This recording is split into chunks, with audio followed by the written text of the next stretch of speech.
Manjummel boys இதுவரையும் இந்த படம் எவ்வளோ டோட்டலாக கலெக்ட் பண்ணியிருக்கு, நேற்று 14வது நாள் இந்த படம் எவ்வளோ கலெக்ட் பண்ணியிருக்கு, தமிழ்நாட்டில் எவ்வளோ கலெக்ட் பண்ணியிருக்கு, அப்புறம் இதுவரையும் இந்த படம் எவ்வளோ லாபம் எடுத்திருக்கு அப்படிங்கிறத இந்த வீடியோவில் நம்ம ரொம்ப தெளிவாக பார்க்க போகிறோம். அப்புறம் பிரேமலு பிரம்மயுகம் இந்த 2 படங்களுமே எவ்வளோ லாபம் வந்திருக்கு அப்படிங்கிறதையும் பார்ப்போம். அப்புறம் நிறையா படங்கள் முக்கியமாக இப்போ ரீசெண்டாக ரிலீஸ் ஆன நிறையா படங்களோட வசூல் எல்லாத்தையுமே பார்க்க போகிறோம். அப்புறம் நம்ம சேனலில் ரொம்ப நாளாக கேட்டுட்டு இருந்தீங்க ஒரு விஷயம், ப்ளூ ஸ்டாரோட ஃபைனல் கலெக்ஷன் சொல்லுங்கள் அப்படின்னு சொல்லிட்டு. ஸோ அந்த படத்தோட ஃபைனல் கலெக்ஷன் எவ்வளோ ப்ராஃபிட் வந்திருக்கு அப்படிங்கிறதையும் பார்ப்போம். ஸோ வீடியோக்குள்ளே போகிறதுக்கு முன்னாடி நம்ம சேனலை நீங்கள் சப்ஸ்கிரைப் பண்ணல அப்படின்னா பண்ணிவிடுங்க, பக்கத்தில் இருக்க பெல் ஐக்கானோட ப்ரெஸ் பண்ணிவிடுங்க. வாங்க வீடியோக்குள்ளே போகலாம்.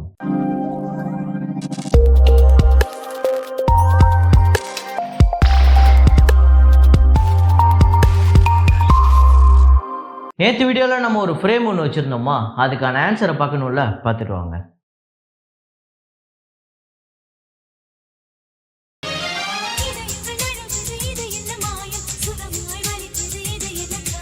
ஆமாங்க, பூவே உனக்காக தான் அதில் வந்து இதயங்கள் நழுவுது அப்படிங்கிற ஒரு பாட்டு, அந்த பாட்டில் வரக்கூடிய ஃப்ரேமு. ஸோ விஜய் வந்து அந்த ரோஜா எம்ப்ராய்டரி பண்ண அந்த இதை வச்சு பார்த்துக்கிட்டு இருப்பார், சட்டையை வச்சு பார்த்துட்டு இருப்பார்.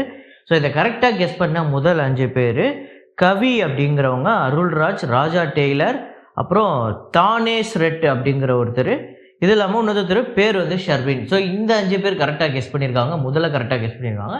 இன்றைக்கி ஒரு ஃப்ரேம் ஒன்று வச்சுருக்கேன், அது என்ன ஃப்ரேம் அப்படிங்கிறத கண்டுபிடிங்க.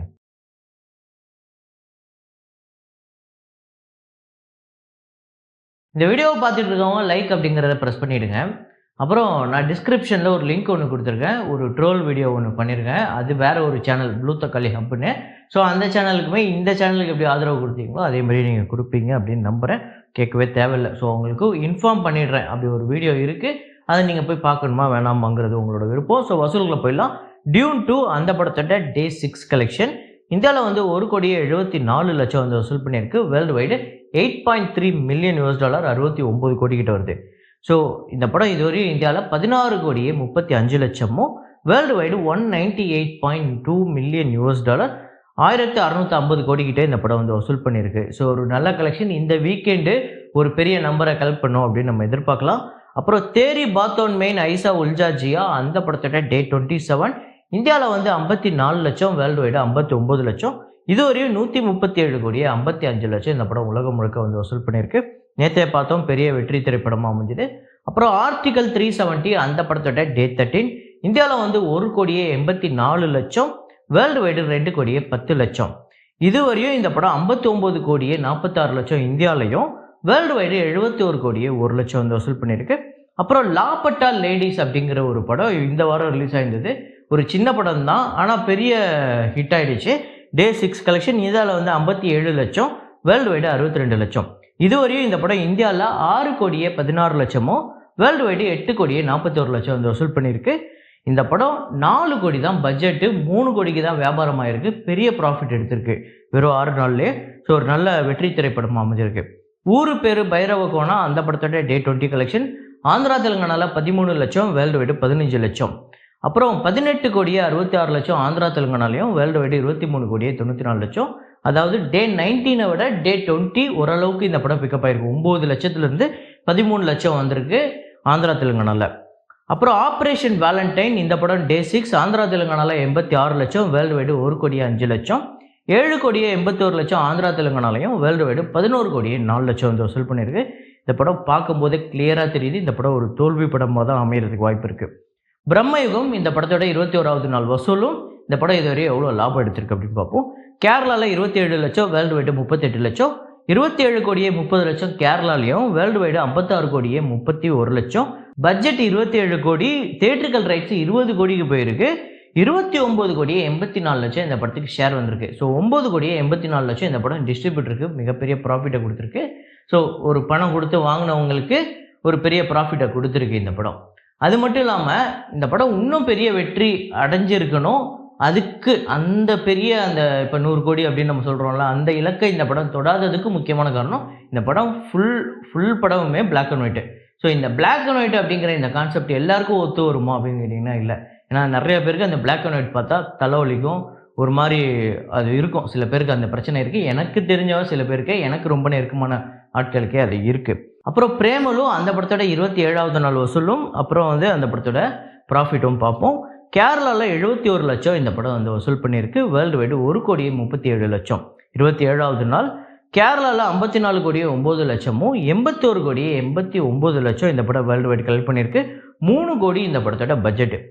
4.5 கோடிக்கு தேட்டரிக்கல் ரைட்ஸ் போயிருக்கு. ஷேர் பார்த்தீங்க அப்படின்னா 43,40,00,000. 38,90,00,000 இந்த படத்துக்கு ஆல்ரெடி ப்ராஃபிட்டுங்க. மிகப்பெரிய ப்ராஃபிட். அதாவது நான் சொல்கிறது ஒரு 20 கோடி போட்டு 30 கோடி ப்ராஃபிட் வரல. 4.5 கோடிக்கு வாங்கின எல்லாருக்குமே இந்த படம் பெத்த லாபத்தை கொடுத்துருக்கு. பெரிய ப்ராஃபிட் வந்திருக்கு. அப்புறம் மஞ்சுமல் பாய்ஸ் இந்த படத்தோட டே 14 கலெக்ஷன் கேரளாவில் 1,53,00,000, தமிழ்நாட்டில் 2,14,00,000, வேர்ல்டு வைடு 5,68,00,000.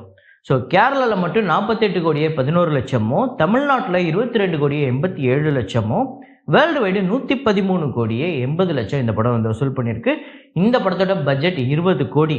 ஷேர் பார்த்திங்க அப்படின்னா 60,31,00,000, தேட்டரிக்கல் ரைட்ஸு 13,50,00,000 போயிருக்கு. 46,81,00,000 இந்த படம் 2 வாரத்தில் எடுத்துருச்சு. இன்னமும் இந்த படம் பெரிய வசூல் எடுத்துக்கிட்டு இருக்கு டெய்லியுமே. ஸோ இப்போ நான் சொல்கிறதுலே உங்களுக்கு நீ என்ன ஃபஸ்ட்டு 9 கோடி தேட்டரிக்கல் ரைட்ஸ்ன்னு சொன்னீங்க, இப்போ என்ன 13.5 கோடி. ஸோ ஒவ்வொரு ஏரியாலையுமே குறிப்பிட்ட ஸ்க்ரீன்ஸ்க்கு தான் இந்த படத்தை வியாபாரம் பண்ணியிருக்காங்க. இப்போ தமிழ்நாட்டில் பார்த்திங்க அப்படின்னா ஒரு 50 ஷோஸ்க்கு தான் இந்த படத்தை வந்து வியாபாரம் பண்ணாங்க, அதுக்கேற்ற விலையை கொடுத்தாங்க. ஆனால் அதுக்கப்புறம் ஷோஸ் இன்க்ரீஸ் ஆகும்போது இவங்க ஒரு வேலை கொடுத்து, ஏன்னா அது அக்ரிமெண்ட்டில் அப்படி தான் இருக்கும், அது ஒரு பெரிய வேலை கொடுத்து மறுபடியும் வாங்கணும். அப்படி ஒரு பெரிய வேலை கொடுத்து வாங்க போய் தான் தமிழ்நாட்டில் ஒரு நம்பர் ஏறிச்சு, ஆந்திரா தெலுங்கானாவில் ஏறிச்சு, கர்நாடகாவில் ஏறிச்சு, ஓவர்சீஸில் கூட ஏறி இருக்குது. ஸோ 13.5 கோடி இந்த படத்தோட தேட்டரிக்கல் ரைட்ஸு. அப்புறம் 20 கோடி கிடையாது இந்த படத்தோட பட்ஜெட்டு, 6 கோடி 5 கோடி தான் அப்படின்னு நிறைய பேர் சொல்கிறாங்க. ஆக்சுவலாக இந்த படத்துக்கு இந்த குணாவோட செட்டு போட்டிருக்காங்களா, அந்த குணா கேவோட செட்டு, அதுவே பெரிய செலவாயிருக்கு. ஸோ ரீசெண்டாக நான் 2-3 பேர்கிட்ட விசாரிக்கும் போது அது தெரிஞ்சுது. அந்த படத்தோட க்ரூக்கிட்டே வந்து அவங்களோட சம்மந்தப்பட்ட ஆட்கள்கிட்டையுமே நாங்கள் விசாரித்தோம். ஸோ 20 கோடி தான் இந்த படத்தோட பட்ஜெட்டு. இந்த படம் வந்து 46 கோடிக்கு மேலே ஆல்ரெடி ப்ராஃபிட் கொடுத்துருக்கு டிஸ்ட்ரிபியூட்டர்ஸ்க்கு. இந்த படத்தை வாங்கினவங்களுக்கு ஒரு வேலை கொடுத்து வாங்கின எல்லாருக்குமே மிகப்பெரிய லாபத்தை கொடுத்துருக்கு. இந்த தேட்டரே, தமிழ்நாடு தேட்டரே பாருங்கள், சமீப காலமாக ரொம்ப ஒரு வறட்சியில் இருந்தது. அது எல்லாத்துக்குமே தீனி போட்டிருக்கு இந்த மஞ்சுமல் பாய்ஸ் அப்படிங்கிறது தான். அப்புறம் நீ என்ன ஒரு மலையாள படத்தை தூக்கி வச்சுட்டு தமிழ் படத்தை வந்து ரொம்ப மட்டமாக பேசிக்கிட்டு இருக்க, இப்போ ரீசெண்டாக வந்த தமிழ் படங்கள்லாம் உனக்கு அவ்வளோ மட்டமாக போச்சா, இதெல்லாம் எப்படிப்பட்ட படம் தெரியுமா அப்படின்னு சில பேர் சொல்கிறீங்க. சரி, ஓகே, அது உங்களோட தனிப்பட்ட ஒப்பீனியன். அது இல்லாமல் சில பேர் நீ தமிழனே கிடையாதுன்னு நினைக்கிறேன், நீ ஒரு மலையாளின்னு நினைக்கிறேன், அப்படி இல்லாமல் சில பேர் வந்து நம்மளுக்கு ஒரு சில கமெண்ட்லாம் போடுறாங்க. ஸோ அதெல்லாம் பார்க்கும்போது காமெடியாக தான் இருக்குது. இருந்தாலும் இதுக்கு பதில் சொல்லணுமா அப்படின்னு கேட்டிங்கன்னா பதில் சொல்லணும்னு அவசியம் இல்லை, ஆனால் சொல்லணும்னு நான் நினைக்கிறேன். எனக்கு என்னென்னா, இந்த தமிழ் படம், ஹிந்தி படம், மலையாள படம், கன்னட படம் அப்படின்லாம் நம்மளுக்கு எந்த பாகுபாடும் கிடையாது. ஒரு நல்ல படம் பெரிய வசூல் எடுக்குது, அதனால் இங்கே ஒரு பெரிய நல்லது நடக்குது. ஏன்னா தமிழ்நாட்டில் இந்த தேட்டரை நம்பி ஒரு பெரிய கூட்டம் இருக்குது. இந்த தேட்டரில் வேலை பார்க்குறதுக்கு, தேட்டரை நம்பி இந்த டெய்லி பப்ஸு, பாப்கார்னு, அந்த கார் பார்க்கிங்கு, டோக்கன் போடுறது, அந்த தேட்டரை நம்பி நிறையா தொழிலாளிகள் இருக்காங்க. அவங்களுக்கு தேட்டரில் படம் ஓடினா தான் அது காசு. ஸோ ரீசெண்டாக வந்த தமிழ் படங்கள் பெருசாக அப்படி எதுவும் பண்ணலை. ஸோ அதுதான் ஃபேக்ட்டு. ஸோ ஒப்பீனியன் என்ன வேணா இருக்கலாம், மறுபடியும் சொல்லிக்கிட்டு இருக்கேன், ஒப்பீனியன் என்ன வேணா இருக்கலாம், ஃபேக்ட் இதுதான். ஸோ ஃபேக்ட் படி பார்த்தா இங்கே இருக்கக்கூடிய தமிழ்நாட்டு தேட்டர்கள்லாம் ஓரளவுக்கு இப்போதைக்கு ஓரளவுக்கு பெட்டராக, இப்போ படங்களே இல்லாத வறட்சிக்கு இந்த படம் வந்து தீனி போட்டிருக்குங்கிறது ஒரு சந்தோஷமான விஷயந்தான். இதுக்கு வந்து நான் மலையாளியாக இருக்கணும், நான் தமிழனே இல்லாதவனாக இருக்கணும்லாம் அவசியம் இல்லை. நான் ஒரு நல்ல ரசிகனாக இருந்தாலும் போதும், ஒரு ஃபேக்ட் தெரிஞ்சவனாக இருந்தால் போதும் இதை சொல்கிறதுக்கு. அந்த ஃபேக்டை புரிஞ்சவங்க யாரும் இதை சொல்ல மாட்டாங்க. அப்புறம் சைரன் படத்தோட டே 20 கலெக்ஷன் தமிழ்நாட்டில் 11 லட்சம், வேர்ல்டு வைடு 12 லட்சம், தமிழ்நாட்டில் 14,97,00,000, வேர்ல்டு வைடு 17,56,00,000 வந்து வசூல் பண்ணியிருக்கு. அப்புறம் அதோ முகம் அப்படிங்கிற படம், இந்த படத்தோட டே 6 4 லட்சம் வந்து வசூல் பண்ணியிருக்கு. 41 லட்சம் இந்த படத்தோட வசூல். 3.5 கோடி இந்த படத்தோட பட்ஜெட்டு. 1.5 கோடிக்கு தான் இந்த படம் வந்து வியாபாரம் ஆயிருக்கு. 1.5 கோடிக்கும் கம்மியாக தான் ஆயிருக்குன்னு வைங்களேன். ஆனால் அதுவே இவங்களால் ரெக்கவர் பண்ண முடியல. அதில் ஒரு 20% கூட இவங்க ரெக்கவர் பண்ணல, 10% கூட ரெக்கவர் பண்ணல அப்படின்னு வச்சுக்கோங்களேன். அப்புறம் சத்தமின்றி முத்தம் தா அந்த படத்தோட டே 6 கலெக்ஷன் 2.5 லட்சம் வந்து வசூல் பண்ணியிருக்கு. 2,50,000. ஸோ 27.5 லட்சம் இந்த படம் டோட்டலாக கலெக்ட் பண்ணியிருக்கு.